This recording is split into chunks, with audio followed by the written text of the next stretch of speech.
ورحمۃ اللہ وبرکاتہ۔ الحمد للہ رب العالمین والعاقبۃ للمتقین والصلاۃ والسلام علی من کان نبیا وآدم بین الماء والطین والصلاۃ والسلام علی سید المرسلین وعلی آلہ واصحابہ اجمعین، اما بعد فاعوذ باللہ من الشیطان الرجیم، بسم اللہ الرحمن الرحیم۔ یا ایہا الذین آمنوا کتب علیکم الصیام کما کتب علی الذین من قبلکم لعلکم تتقون۔ صدق اللہ العظیم وصدق رسولہ النبی الامین المتین الکریم، ونحن علی ذلک لمن الشاہدین والشاکرین، والحمد للہ رب العالمین۔ وہی رب ہے جس نے تجھ کو ہمتن کرم بنایا، ہمیں بھیک مانگنے کو تیرا آستاں بتایا۔ تجھے حمد ہے خدایا، تجھے حمد ہے خدایا۔ معزز سامعین کرام، آئیے ہم اور آپ مل کر نہایت ہی ادب و احترام کے ساتھ اپنے آقا کی بارگاہ میں درود پاک کا گلدستہ پیش کیجئے۔ درود پاک پڑھیے۔ اللہم صلی علی سیدنا و مولانا محمد بارک وسلم، صلو علیہ صلاۃ و سلاما علیک یا رسول اللہ صلی اللہ تعالی علیہ وسلم۔ معزز سامعین کرام، آج ہم تمامی حضرات رمضان المبارک کا یہ تیسرا جمعہ ادا کرنے کے لیے اللہ کے پاک گھر میں تشریف لائے ہوئے ہیں۔ اللہ تبارک و تعالیٰ کی بارگاہ میں دعا ہے کہ اللہ تبارک و تعالیٰ ہم تمامی حضرات کا روزہ رکھنا، تراویح کی نماز ادا کرنا اور نماز پنجگانہ باجماعت ادا کرنا اللہ تبارک و تعالیٰ قبول عطا فرمائے۔ یقیناً اللہ تبارک و تعالیٰ کا کروڑوں احسان ہے کہ اللہ تبارک و تعالیٰ نے رمضان المبارک کا یہ پوتر مہینہ، پاکیزہ مہینہ، برکتوں والا مہینہ، عظمتوں والا مہینہ، رفعتوں والا مہینہ، مغفرتوں والا مہینہ اللہ تبارک و تعالیٰ نے ہم گنہگاروں کو عطا فرمایا ہے۔ یقیناً رمضان المبارک کا ملنا یہ بہت بڑی سعادت کی بات ہے، کیونکہ آپ بخوبی جانتے ہیں، آپ اپنے ماتھے کی نگاہوں سے آپ نے دیکھا ہوگا اور کانوں سے آپ نے سنا بھی ہوگا کہ آئے دن روزانہ مسجدوں سے اعلان کیا جاتا ہے کہ فلاں گاؤں کا رہنے والا فلاں شخص کا انتقال ہو گیا، ان کی نماز جنازہ بعد نماز ظہر یا بعد نماز جمعہ ادا کی جائے گی۔ یہ آپ سنتے رہتے ہیں، غیروں کا اعلان تو ہم سنتے ہیں، لیکن یہ مت سوچیں کہ ہمارا اعلان نہیں ہوگا۔ ایک دن ہمارا بھی اعلان مسجد سے ہوگا، اور اسی مسجد کے امام سے آپ اعلان سنیں گے، اور جس طریقے سے غیروں کا اعلان کیا جاتا ہے ایک دن ہمارا بھی اعلان کیا جائے گا۔ اسی لیے ہم لوگ خوش نصیب اس لیے ہیں کہ اللہ تعالیٰ نے ابھی تک ہم تمامی حضرات کو باحیات رکھا ہے، اور رمضان المبارک کا سنہرا موقع عبادت کرنے کا بہترین اللہ تبارک و تعالیٰ نے موقع عنایت فرمایا ہے۔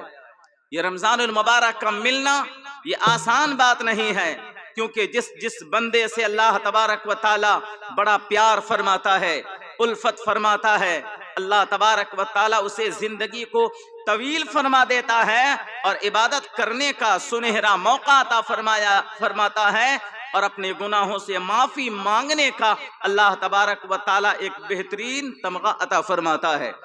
تو یقیناً یہ رمضان المبارک کا مہینہ دھیرے دھیرے رواں گزرتا جا رہا ہے۔ تیسرا جمعہ ہم تمامی حضرات ادا کرنے کے لیے آئے ہیں، اور یہ دوسرا عشرہ یہ مغفرت کا عشرہ چل رہا ہے۔ اس میں ہمیں چاہیے کہ یہ عشرہ مغفرت کا عشرہ ہے۔ ہمیں چاہیے کہ اللہ تبارک و تعالیٰ کی بارگاہ میں گناہوں سے معافی مانگیں، ہم اللہ تبارک و تعالیٰ کی بارگاہ میں توبہ کریں کہ اور کہیں میرے پاک پروردگار عالم ہم سے جانے انجانے میں، ہم سے دن کے اجالے میں، رات کے تاریکی میں ہم سے جو بھی گناہ سرزد ہوئے ہیں بحیثیت انسان، اے اللہ تجھ کو تیرے حبیب کا وسیلہ، تجھ کو تیرے حبیب کا وسیلہ اور حبیب پر نازل ہونے والی کتاب قرآن کا وسیلہ رمضان المبارک کا یہ پیارا مہینہ، اس مہینے کا وسیلہ ہماری ساری گناہوں کو تو ثوابوں میں تبدیل فرما دے۔ اللہ تبارک و تعالی قادر ہے، قادر مطلق ہے۔ اللہ تبارک و تعالی جو چاہے کر سکتا ہے۔ ان اللہ علی کل شیء قدیر، بے شک اللہ تبارک و تعالی ہر ممکن شے پر قادر ہے۔ تو ہمیں اور آپ کو چاہیے کہ اس مغفرت کے اس عشرے میں ہم اپنے گناہوں سے معافی مانگیں، اور جو اس دنیا کو چھوڑ کر چلے گئے ہیں ان کے لیے بھی دعائے مغفرت کریں کہ اللہ تبارک و تعالی ہمارے مرحومین کی اللہ تبارک و تعالی بے حساب مغفرت عطا فرمائے۔ اللہ تبارک و تعالی قرآن مجید میں ارشاد فرماتا ہے، یا ایھا الذین آمنوا کتب علیکم الصیام۔ اللہ تبارک و تعالی فرماتا ہے، اے ایمان والو تم پر روزے کو فرض کیا گیا، اور صرف یہ مت سمجھنا کہ صرف تم پر روزے فرض کیے گئے، نہیں، ایسا نہیں ہے، بلکہ رب فرماتا ہے کتب علیکم الصیام کما کتب علی الذین من قبلکم لعلکم تتقون۔ جس طریقے سے اگلوں پر فرض کیا گیا تھا اسی طریقے سے تم پر بھی فرض کیا گیا ہے۔ اور اب پوچھا جائے رب کی رحمت سے کہ اللہ تبارک و تعالیٰ کے اس کلام سے پوچھا جائے، قرآن سے پوچھا جائے، اے قرآن آخر ہم سے یہ روزے رکھنے کا حکم کیوں دیا گیا ہے؟ آخر ہمیں بھوکا کیوں رکھا جاتا ہے؟ ہم پیاسے کیوں رہتے ہیں؟ ہم عمل زوجیت سے دن میں کیوں بچتے ہیں؟ آخر اس کی ریزن کیا ہے؟ اس سے ہمیں انعام کیا ملنے والا ہے؟ تو آواز آتی ہے لعلکم تتقون کہ اے میرے بندے، جب بندے مومن اللہ کی رضا کی خاطر صبح سے لے کر شام تک بھوکا رہتا ہے، کھانے سے بچتا ہے، پیاس سے یعنی پانی سے بچتا ہے، عمل زوجیت سے بچتا ہے، تو اللہ تبارک و تعالی اتنا بڑا انعام عطا فرماتا ہے۔ وہ انعام یہ ہے کہ اللہ تبارک و تعالی اپنے بندے کو پرہیزگار بنا دیتا ہے، متقی بنا دیتا ہے۔ جب بندہ متقی بن جاتا ہے، پرہیزگار بن جاتا ہے، تو یقیناً اللہ تبارک و تعالی کی جو جنت ہے وہ جنت اگر کسی کو ملے گی تو پرہیزگار کو ملے گی اور متقی کو ملا کرے گی۔ سبحان اللہ۔ اسی لیے جنت میں جانے کے لیے متقی کا ہونا شرط ہے، جنت میں جانے کے لیے پرہیزگار کا ہونا شرط ہے۔ تو رمضان جو آیا ہے ہمیں متقی بھی بنا رہا ہے، ہمیں پرہیزگار بھی بنا رہا ہے، بلکہ صاف لفظوں میں یوں کہیے کہ ہمیں جنتی بنا رہا ہے۔ کہ یقیناً ہمیں اور آپ کو چاہیے کہ اس رمضان کی قدر کریں، تو اپنے آپ کو ویٹ دار بنائیں۔ ویٹ دار ہم کب بنیں گے؟ ویٹ دار ہم تب بنیں گے کہ جب ہم گناہوں سے بچیں گے، ہم جھوٹ سے بچیں گے اور کہیں گے نہیں، ہم جھوٹ نہیں بول سکتے اس لیے کہ ہمارا روزہ ہے، ہم چوری نہیں کر سکتے اس لیے کہ ہمارا روزہ ہے، ہم کسی کی غیبت نہیں کر سکتے اس لیے کہ ہمارا روزہ ہے، ہم کسی کی پیٹھ پیچھے برائی نہیں کر سکتے اسی لیے کہ ہمارا روزہ ہے، اور ہم نماز نہیں چھوڑ سکتے اس لیے کہ ہمارا روزہ ہے، ہم تراویح بھی نہیں چھوڑ سکتے اس لیے کہ ہمارا روزہ ہے۔ جب ان تمام چیزوں کا بندہ مومن خیال کر لیتا ہے، یقیناً اللہ کا وہ سچا برگزیدہ بندہ بن جاتا ہے، تو اللہ تبارک و تعالی فرشتوں کے درمیان میں اللہ فرماتا، فرشتوں سنو سنو، تم اس دن کہتے تھے جب میں اپنے بندے کو پیدا کرنا چاہتا تھا اور حضرت آدم کو پیدا کرنا چاہتا تھا، تم نے کہا تھا کہ نحنو نسبح بحمدک ونقدس لک، تم نے کہا تھا میرے پاک پروردگار عالم ہم تو تیری تسبیح کے لیے کافی ہیں، ہم تو تیری عبادت کے لیے کافی ہیں، ہم تو تیری بڑائی کے لیے کافی ہے۔ انسان کو پیدا کرنے سے فائدہ کیا ہوگا؟ انسان جب پیدا کیے جائیں گے وہ قتل و غارت کریں گے، یعنی خون ریزی کریں گے، لوگوں کے قتل کریں گے، جھوٹ بولیں گے، عیاشی کریں گے، زناکاری کریں گے، وہ گناہوں میں ڈوبے رہیں گے۔ اس لیے کیا فائدہ ہوگا انسان کو پیدا کرنے سے؟ ہم تو تیری بڑائی کرنے کے لیے کافی ہے۔ تو رب نے فرمایا تھا، اے فرشتوں سنو سنو، جو میں جانتا ہوں، انی اعلم ما لا تعلمون، جو میں جانتا ہوں وہ تم کبھی نہیں جان سکتے ہو۔ اسی لیے آج رب فرمائے گا سنو فرشتوں تم نے اس وقت کہا تھا کہ کیا فائدہ ہوگا، دیکھو فائدہ کتنا بڑا ہے کہ میرا بندہ اتنا مجھ سے ڈرتا ہے کہ کھانا موجود ہے لیکن کھانا کھاتا نہیں ہے، شربت موجود ہے لیکن پیتا نہیں ہے، گناہ کرنے کے لیے ساری چیزیں مہیا ہے لیکن گناہ نہیں کرتا ہے، غیبت نہیں کرتا ہے، چوری نہیں کرتا ہے، زناکاری نہیں کرتا ہے، چغل خوری نہیں کرتا ہے، بلکہ مجھ سے اتنا ڈرتا ہے کہ روزہ بھی رکھتا ہے، قرآن بھی سنتا ہے اور جنت پانے کے لیے ہمیشہ تیار رہا کرتا ہے۔ تو رب فرماتا ہے سنو ان الذین آمنوا وعملوا الصالحات کانت لہم جنات الفردوس نزلا، بے شک جو میرا بندہ ایمان لے کر آ گیا ہے اور جو عمل اچھا کر چکا ہے تو یقیناً اسی کے لیے جنت الفردوس مہمانی ہو۔ سبحان اللہ، وہی شخص جنت الفردوس کا مہمان ہوا کرے گا، اس لیے کہ جو ایمان لائے اور اچھا عمل کیے وہی شخص جنت الفردوس کا مہمان ہوا کرتا ہے۔ تو اللہ کا شکر ہے کہ ہم ایمان والے ہیں، اللہ کا شکر ہے کہ ہم اچھا عمل کر رہے ہیں۔ ایمان اور عمل کے ساتھ ساتھ یقیناً ہمارے لیے اللہ تبارک و تعالی جنت میں انعام رکھا ہے، ہمارے لیے جنت میں مہمانی ہوگی۔ یقیناً ہمیں آج پتہ نہیں چلے گا، جب ہماری روح قبض انصری سے پرواز کر جائے گی تب جا کے احساس ہوگا کہ رمضان اگر کسی کو ملا ہے تو اس کا مقام کتنا بڑھ گیا ہے۔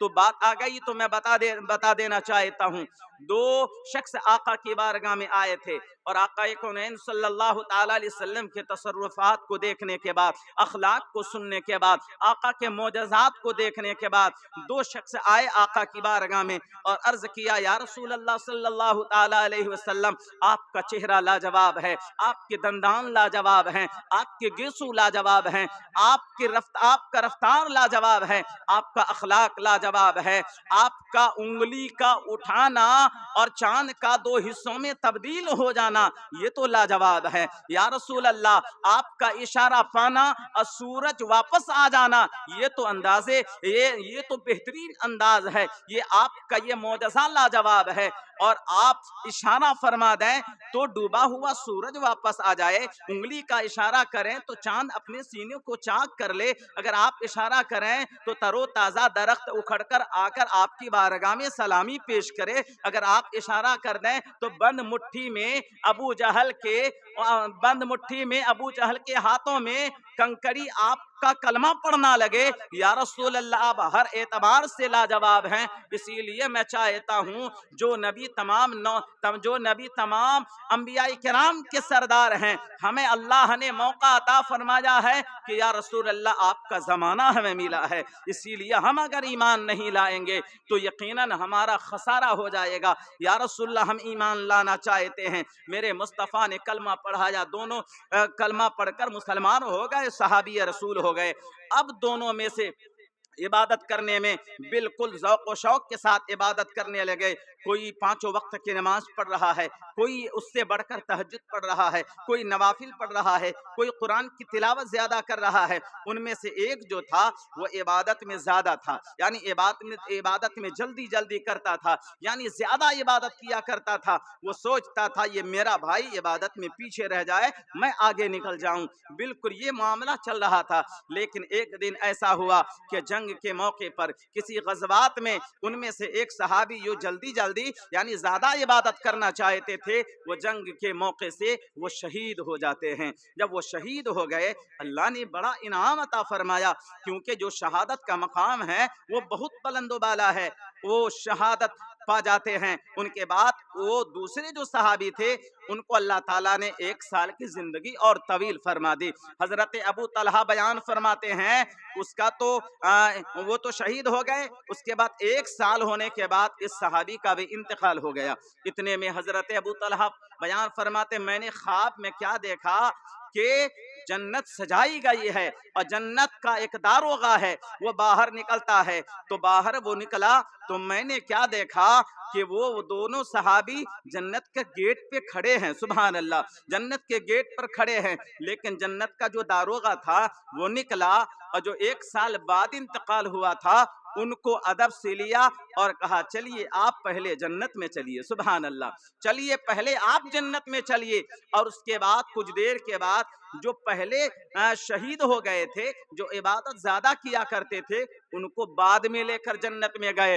اور حضرت طلحہ نے کہا کہ میں بھی دھیرے دھیرے جانے کی کوشش کیا، میں بھی سوچا اچھا موقع ہے، میں بھی جنت میں چلا جاتا ہوں۔ جیسے ہی جانے لگے صحابی نے روک دیا، کہا کہاں جا رہے ہیں؟ کہنے لگے جنت میں جا رہا ہوں۔ کہنے لگے وہ دو چلے گئے ہیں اس لیے میں بھی جا رہا ہوں۔ تو جنت کا داروغہ نے کہا سنو سنو، آپ کا ابھی وقت نہیں آیا ہے، ابھی آپ کا وقت نہیں آیا ہے۔ اتنا کہنا تھا، یہ دل ہی دل میں سوچنے لگے اور پوچھا جنت کے داروغے سے، اچھا بتائیے یہ تو 1 سال پہلے انتقال ہوا تھا، یہ شہید ہوا تھا اور دنیا میں عبادت زیادہ ان سے کیا کرتا تھا، لیکن اس کو آپ نے جنت میں بعد میں بھیجا اور اس کو پہلے جنت میں بھیج دیا۔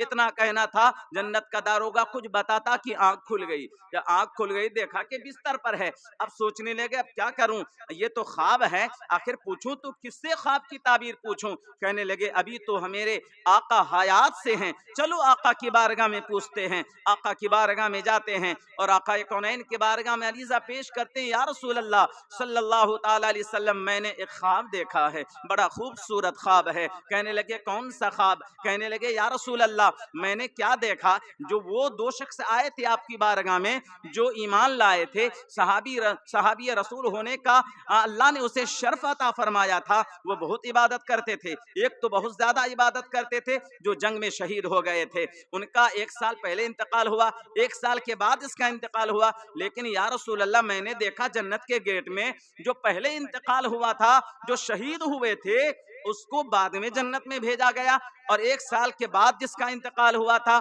اس کو پہلے جنت میں بھیجا گیا۔ یا رسول اللہ خواب کی تعبیر مجھے سمجھ میں نہیں آئی، میں نے کئی لوگوں سے پوچھا لیکن کوئی نہ بتا پایا، آخر معاملہ کیا ہے یا رسول اللہ، آخر خواب کی تعبیر کیا ہونی چاہیے؟ کیونکہ جو دنیا میں جو زیادہ نیک ہے اس کو پہلے جنت میں جانا چاہیے، لیکن جو نیکی میں کم ہے اس کو بعد میں بھیجا جاتا، لیکن یہاں تو برعکس ہے، الٹا معاملہ ہے، معاملہ سمجھ میں نہیں آ رہا ہے۔ تو میرے مصطفیٰ نے ارشاد فرمایا سنو تمہاری سمجھ میں تو نہیں آ رہی ہے، لیکن بالکل یہ خواب کی تعبیر بہترین ہے اور بہترین بھی ہے اور اس کا مطلب بھی آسان ہے۔ کہنے لگے یا رسول اللہ مطلب آپ کے لیے آسان ہے لیکن ہماری سمجھ میں نہیں آ رہا ہے۔ آقا نے فرمایا سنو سنو، اس کا انتقال کب ہوا تھا؟ کہنے لگے 1 سال پہلے۔ اس کا کب انتقال ہوا؟ کہا 1 سال بعد۔ کہنے لگے وہ تو شہادت کر درجہ پائے تھے۔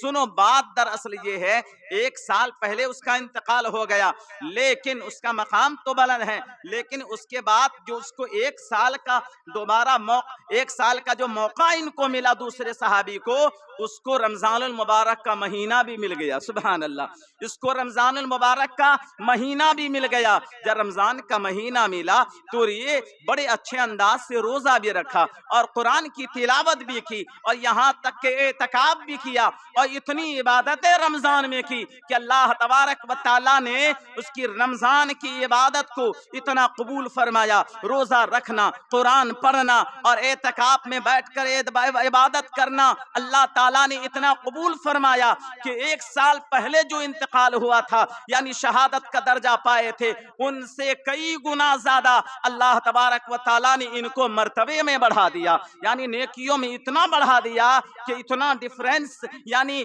پائی گئی کہ جس طریقے سے زمین اور آسمان کے درمیان میں ڈیفرنس ہے، اتنا ہی اللہ تبارک و تعالیٰ نے مقام میں اللہ تبارک و تعالیٰ نے یہ مقام میں اللہ تبارک و تعالیٰ نے اتنا بڑا انعام عطا فرمایا کہ ان سے زیادہ ان کے مقام کو بڑھا دیا، اس لیے بڑھایا کہ اس کو رمضان کا مہینہ مل گیا، سبحان اللہ۔ اسی لیے یہ کہنے کا مطلب یہی ہے جو چلے گئے ہیں، جو قبر میں لیٹے ہوئے ہیں، ان سے بہتر تو ہم ہیں، بولے سبحان اللہ، ان سے تو بہتر ہم ہیں۔ اللہ تعالیٰ نے ہمیں موقع دیا ہے کہ ان سے عبادت میں ہم بڑھ جائیں، ان سے ریاضت میں ہم بڑھ جائیں، ان سے زیادہ مقام و مرتبہ میں اپنے آپ کو بڑھا دیں۔ یہ کب ہوگا؟ جب ہم روزہ نہیں چھوڑیں گے۔ یہ کب ہوگا؟ جب ہم قرآن کی تلاوت کریں گے۔ یہ کب ہوگا؟ جب ہم چغل خوری سے بچیں گے، جھوٹ سے بچیں گے، تمام گناہوں سے بچیں گے۔ یقیناً جو مر کے چلے گئے ہیں ان سے کئی گنا زیادہ ہم عبادت میں بڑھتے ہوئے نظر آئیں گے۔ اسی لیے یہ رمضان المبارک کا مہینہ جو آیا ہے ہمیں اور آپ کو متقی اور پرہیزگار بنانے کے لیے آیا ہے، کیونکہ کل میدان محشر میں آخری بات کہ کل میدان محشر میں اللہ تبارک و تعالیٰ کی بارگاہ میں دو خوبصورت نوجوان آئے گا، دو خوبصورت نوجوان آئے گا، ایسا خوبصورت نوجوان آئے گا کہ میدان محشر میں ان کی خوبصورتی کو دیکھنے کے بعد سب حیرت زدہ ہو جائیں گے، اللہ اکبر، کیا اتنا خوبصورت بھی کوئی نوجوان ہوتا ہے؟ تو وہ قریب آئیں گے، جب نامہ اعمال تولا جائے گا بندہ مومن کا، جب ایک روزے دار کی جب نامہ اعمال تولا جائے گا، وہ خوبصورت نوجوان آ کر کہے گا پاک پروردگار عالم میں سفارش کرنے آیا ہوں۔ رب فرمائے گا رب ہر چیز جانتا ہے، لیکن کہے گا اے نوجوان، اے خوبصورت نوجوان، بتا تو کون ہے؟ ایک کہے گا کہ میں رمضان ہوں، سبحان اللہ، ایک کہے گا کہ میں رمضان ہوں، دوسرا کہے گا میں قرآن ہوں۔ کہا کیوں آئے ہو؟ کہنے لگے یا رسول اللہ ہم دونوں صرف سفارش کے لیے آئے ہیں۔ اور کیا سفارش کرنا چاہتے ہو؟ کہنے لگے یا رسول اللہ انہوں نے دن میں روزے رکھے ہیں اور رات میں قرآن کی تلاوت انہوں نے سنی ہے، اس لیے ہم کبھی نہیں چاہتے کہ یہ تیرا بندہ جہنم میں چلا جائے، اس لیے میں چاہتا ہوں مولا، اس لیے کہ انہوں نے دن میں میرا احترام کیا ہے اور رات میں وہ کہے گا قرآن کہے گا یہ میرا احترام کیا ہے، اسی لیے ہم دونوں چاہتے ہیں کہ ان کو ہم جنت میں ان کو ساتھ میں لے کر جائیں۔ تو آواز آئے گی سنو سنو تمہاری سفارش کو قبول کیا جاتا ہے اور یہ اسے جنت میں عزت کے ساتھ بھیجا جاتا ہے، سبحان اللہ۔ تو یقیناً یہ رمضان المبارک کا مہینہ ہمیں اور آپ کو جنتی بنانے کے لیے آیا ہے۔ اللہ تبارک و تعالیٰ کی بارگاہ میں دعا ہے کہ مولا تبارک و تعالیٰ ہم تمامی حضرات کو کہنے سننے سے زیادہ عمل کی توفیق عطا فرمائے، رمضان المبارک کی قدر کرنے کی توفیق عطا فرمائے، اور ہمیشہ دعا کیجئے یہ رمضان المبارک کا مہینہ مل گیا، دعا کرتے رہیے یا اللہ ہماری مغفرت عطا فرما دے اور ہماری زندگی کو پھر سے طویل کر دے تاکہ آنے والا رمضان المبارک کا مہینہ پھر سے ہمیں مل جائے۔ اگر ہمیشہ دعا کرتے رہیں گے زندگی طویل ہوتی جائے گی، اس لیے کہ رمضان کی ہر دعا اللہ تبارک و تعالی اپنے محبوب کے وسیلے سے قبول فرما لیتا ہے۔ وآخر دعوانا ان الحمد للہ رب العالمین، استغفر اللہ ربی من کل ذنب واتوب الیہ، لا الہ الا اللہ محمد الرسول اللہ صلی اللہ تعالی علیہ وسلم۔